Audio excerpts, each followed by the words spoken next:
Bonjour, je m'appelle Marine, je suis journaliste indépendante, j'aime beaucoup voyager et découvrir de nouveaux horizons. Je profite de la 9e édition du Festival international de jazz de Port-au-Prince pour vous parler aussi d'Haïti. On dit que la musique adoucit les mœurs, alors peut-être que votre regard changera sur ce pays souvent victime d'idées fausses. Pour ces 2 premières soirées, le festival a pris naissance sur 2 scènes historiques. L'une au musée du parc historique de la canne à sucre et l'autre au prestigieux hôtel du Caribé, 2 lieux incontournables de Port-au-Prince. 6 groupes d'artistes de nationalités différentes ont révélé la beauté du jazz aux yeux d'un public éclectique. Cette 9e édition met le Mexique à l'honneur avec le groupe Trocker. Dans un mélange de jazz, rock, funk et hip-hop, cette bande de joyeux lurons a affirmé son identité contemporaine avec le piquant des sonorités mexicaines. Les Américains de Yellow Jackets ont joué de leurs multiples influences en passant d'un style musical à un autre le plus naturellement du monde. La chanteuse canadienne Ranili a fait fondre de plaisir les spectateurs. Sa voix chaude et sensuelle a amoureusement embrassé le public haïtien. Le trompettiste chilien Sébastien Jordan a offert un jazz contemporain avec une touche bien à lui. Celle que l'on compare à Lauryn Hill a déchaîné les passions. La chanteuse américaine Maya Azucena a captivé et entraîné la foule sur des compositions originales dédiées à Haïti. Enfin, Char Davoine, le guitariste américain d'origine haïtienne, a reposé les pieds sur la terre de ses ancêtres après 42 ans d'absence.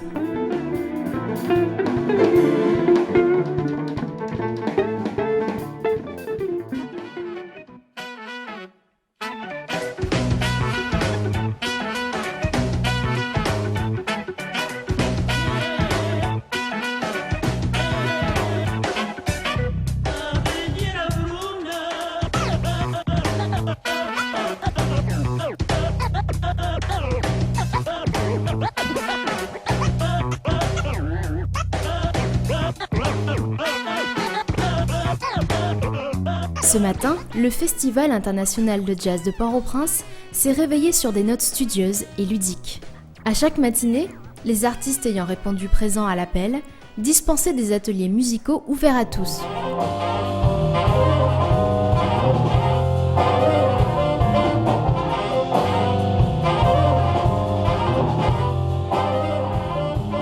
Les musiciens désireux d'apprendre davantage, les étudiants en musicologie ou les curieux étaient les bienvenus. La salle de classe n'était autre que le petit auditorium de la Fondation Connaissance et Liberté, communément appelée la Focale. L'espace cosy privilégiait l'échange direct entre les artistes étrangers et les artistes locaux. L'ambiance y était détendue mais concentrée. Entre eux, pas de simagrée, juste la musique et des conversations aussi naturelles qu'entre des amis de longue date. Mais il y a un bagage que nous avons connu, côté de maturité, ça. Parce que nous constatons que l'idée de groupe, c'est vraiment qui est facile. Nous avons connu côté de maturité, ça, et qui conseille de capable porter avec toute musique qu'il a. I think one of the most important things for this band is that we all, as Samo says, we're a family. And we understand first the music. I mean, first before the music, as a human beings, we respect each other.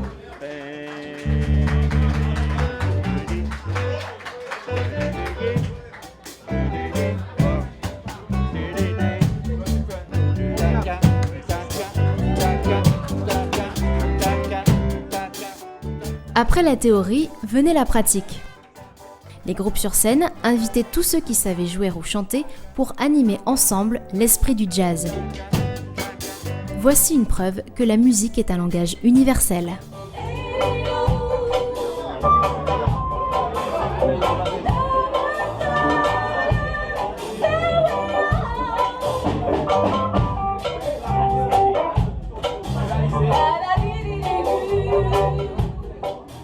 Ces ateliers, distillés sur toute la semaine, servaient aussi de support pédagogique pour les plus jeunes. Une façon de leur faire prendre conscience que le jazz englobe beaucoup d'émotions et de rythmes.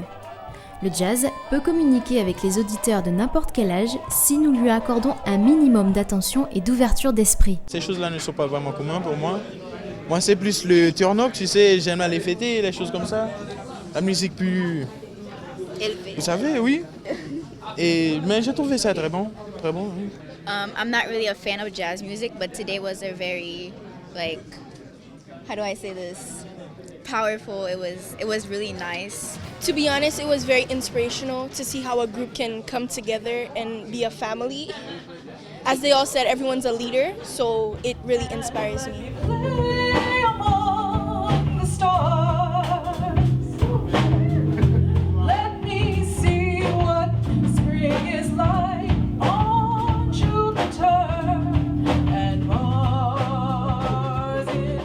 Je fais un cours d'appréciation de la musique pour mes élèves là, alors j'ai voulu amener les élèves de secondaire, de high school pour venir voir au moins un événement du festival de jazz. Alors je vois qu'ils commencent à s'intéresser et j'espère qu'ils viendront et leurs parents viendront pour supporter le festival.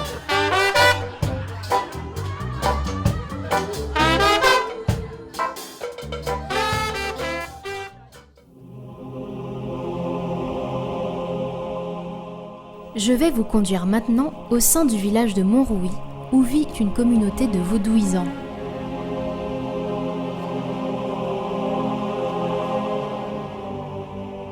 Pendant presque 45 minutes, nous croisons des rizières pour la consommation locale, des chevaux à l'ombre des cocotiers, des centaines d'arbres à pin ornés de marques rouges. Cela signifie que l'arbre appartient à l'un des villageois et que personne d'autre ne doit s'approprier ses fruits. J'avoue être déconcertée par cette balade. Le vent transporte une grande énergie qui arpente aussi ses allées. Cette atmosphère me semble beaucoup plus mystique que celle qui règne à Port-au-Prince. Et la visite nous réserve encore de belles et intrigantes surprises, comme celle-ci. La source sacrée, le centre névralgique du village. Plusieurs fois par an, lors des grandes cérémonies, tous les habitants se rejoignent ici. Les symboles peints sur les murs d'enceinte représentent le Loa, l'esprit résident dans la source. Les villageois vénèrent cette entité. Un peu plus loin, le chemin de terre battue nous mène à un autre point important pour la communauté, l'arbre, sacré lui aussi. À l'ombre de ces branches imposantes, on s'y retrouve pour discuter, pour jouer, ou bien on se sert de ces énormes racines comme d'un établi pour bricoler.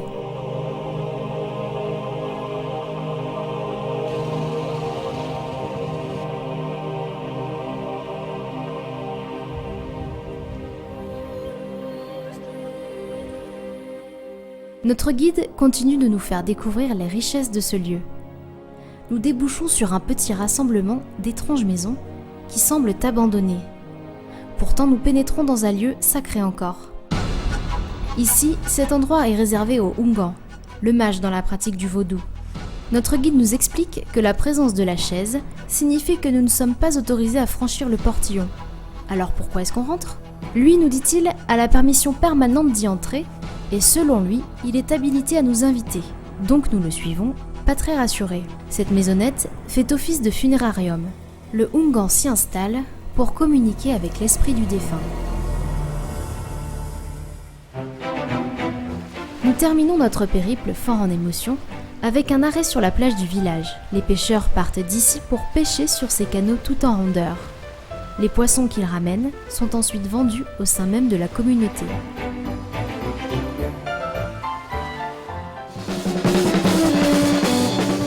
Hors de ce village, le vaudou plane aussi partout en Haïti, y compris chaque soir pendant le festival. En cette période de carnaval, entre deux concerts d'artistes, le rara imposait ses sons puissants et hallucinatoires. C'est une musique typiquement haïtienne, inspirée du vaudou, et née de la rencontre des premiers esclaves avec les populations indigènes.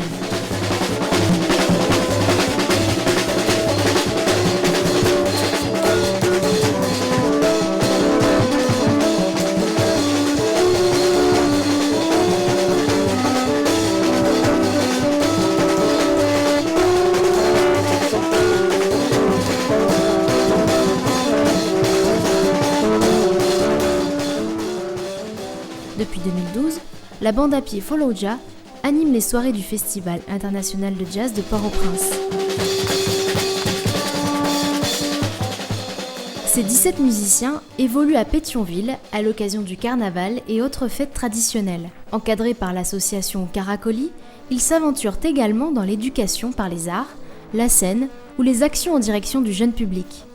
D'ailleurs, il réserve une belle surprise au public dans les jours à venir.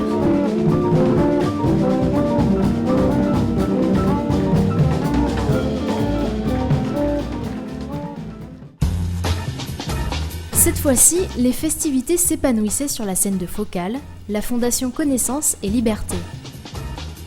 Contrairement aux 2 premières soirées, l'accès à celle-ci était gratuit et ouvert à tous. Et cela n'enlevait en rien la qualité des prestations, puisque nous avons retrouvé les artistes des premiers jours.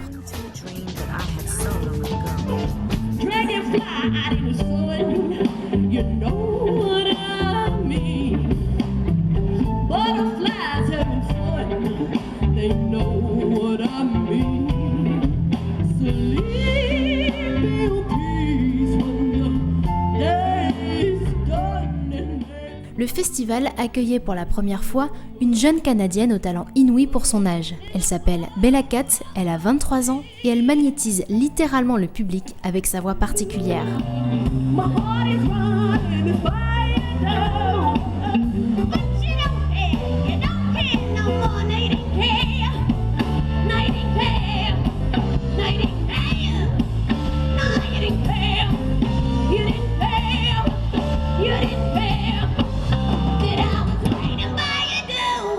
Tel le chat, Bella Cat se faufile entre le rock et le blues avec une aisance insolente. La jeune chanteuse avait une réelle envie de participer à la 9e édition du Festival international de jazz de Port-au-Prince. Ce qu'on a découvert plus tard, c'est qu'elle a financé entièrement les billets d'avion pour elle et ses musiciens du Canada jusqu'en Haïti. Ils sont venus avant tout pour s'amuser et découvrir une nouvelle culture.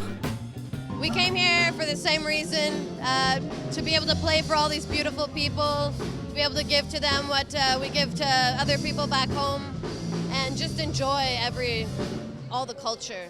In Haiti, I feel amazing. Like I said, I'm just enjoying the weather and the people. They're so nice here. To come to Haiti, definitely do it. People here at the Pop Jazz Festival give you freedom. And they let you be who you are, and they encourage to be who you are. And just come and see everything that's here. Yeah, it's gorgeous here. Plus tard dans la soirée, le jazz quittait doucement la Focale pour renaître au Presse Café et au Yanvalou, 2 lieux typiques de Port-au-Prince. Dans ces bars enfumés, exigus mais conviviaux, chacun pouvait déguster la suite du programme devant un verre ou un savoureux griot de porc, un des plats nationaux.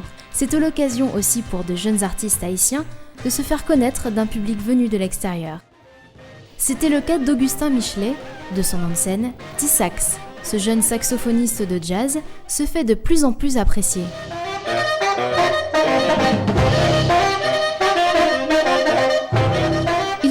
Il a un talent très prometteur, grâce auquel il a collaboré avec Claude Carré et Turgot Théodate, pour ne citer qu'eux. A l'inverse, les groupes étrangers venaient se faire connaître du public local et prenaient en même temps la température pour leur prochaine scène au festival. Ce qui est intéressant, en plus dans les after jazz, ce sont les rencontres que l'on peut y faire. Ce soir, c'était assez tranquille, jusqu'à ce que je vienne ici, au Presse Café, et juste ambiance dans la rue et tout ça, c'était vraiment juste incroyable, quoi. Ce soir-là, au Presse Café, j'ai rencontré une bande d'amis, partagée entre la France et le Mexique. Ils étaient en Haïti pour un but bien précis, et ils profitaient du festival pour découvrir un pays qui ne cesse de surprendre. Alors je m'attendais à une énorme richesse culturelle, je m'attendais à des paysages paradisiaques, et pour l'instant, c'est ce que je trouve, mais d'une manière totalement différente de ce que j'ai pu voir dans d'autres pays. Je sens qu'il y a une très très forte identité ici en fait. On est un peu envoûtés tous les jours, on est surpris tous les jours. On hallucine beaucoup sur les embouteillages aussi. Comparé à plein d'autres pays que j'ai connus, j'avoue qu'on est tous très touchés par ça et on est fascinés par la culture, la peinture haïtienne, la musique haïtienne. On découvre plein de choses quoi, qui ont vraiment, enfin le lien qu'il y a avec l'Afrique, tu vois, qui est tellement profond quoi. C'est vraiment particulier. J'aimerais bien revenir, c'est sûr.